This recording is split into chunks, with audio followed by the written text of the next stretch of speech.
Static routing. The static or manual method to add entries to the routing table is known as static or manual routing. In static or manual routing, the administrator manually adds entries to the routing table. The administrator creates a virtual map of all routes and manually adds them to each router's routing table.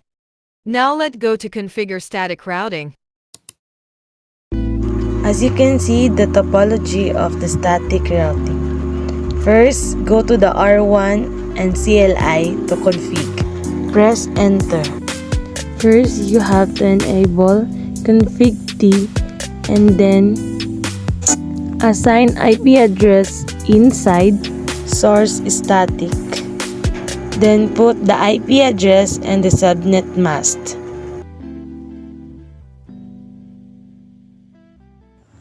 After that, interface fast Ethernet 00 IP NAT inside exit interface serial 00 then IP NAT outside exit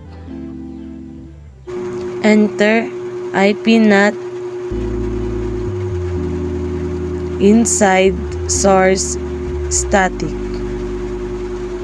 the IP address and the subnet mask.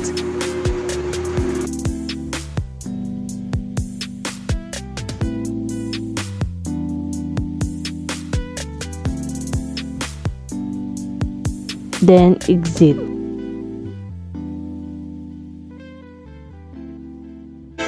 Another configuration in R2 or router 2, IP NATs inside source static, then put the IP address and don't forget her subnet mask.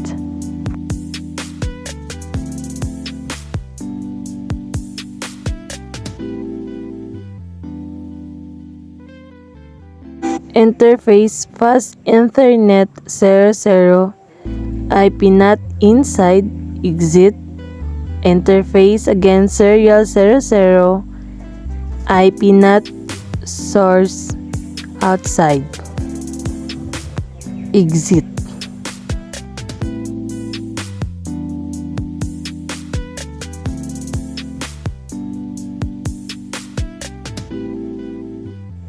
Then back to R1, configure terminal, then type IP source, IP address, and subnet mask.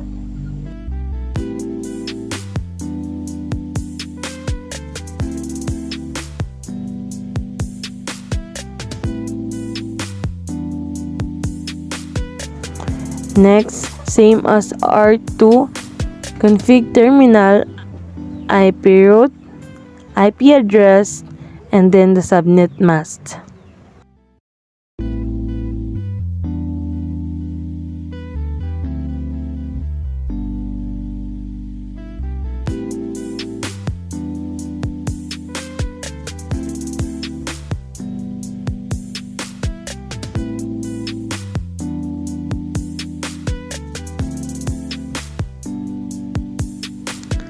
To test this setup, click laptop 0 and desktop and click command prompt.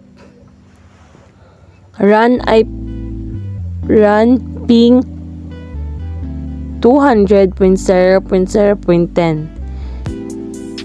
As you can see the result, and ping 192.168.1.10 command.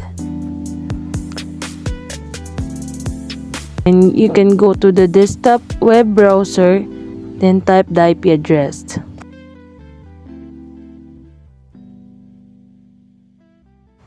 Same with laptop 1, run ping 200.0.0.10. And then the result is replying another ping 192.168.1.10. And the result for 192.168 is not destination. So, go to the desktop web browser, then run the 200.10 IP address. Another, same with the laptop 2, ping 100.0.0.10, and the result is replying timeout.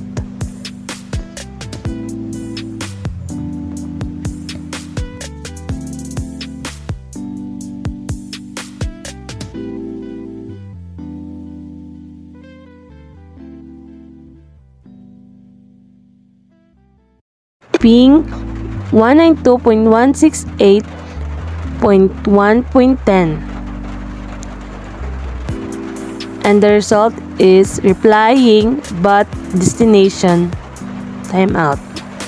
And go to the web browser,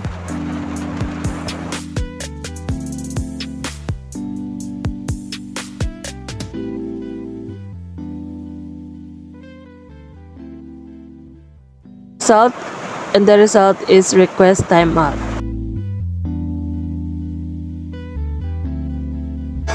Go to R1, enable config IP NAT translation. As you can see, the inside local and the outside local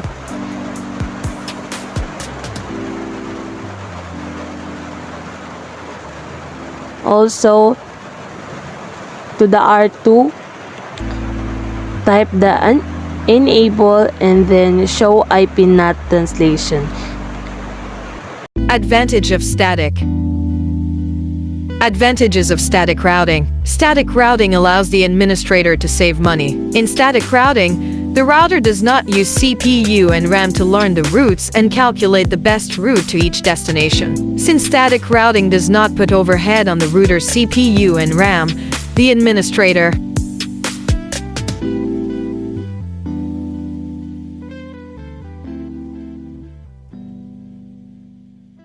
Disadvantages of static routing.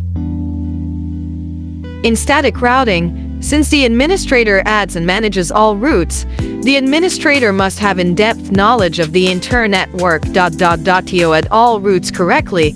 The administrator has to learn how each router is connected to the network, the process of adding each route on each router. Thank you for watching.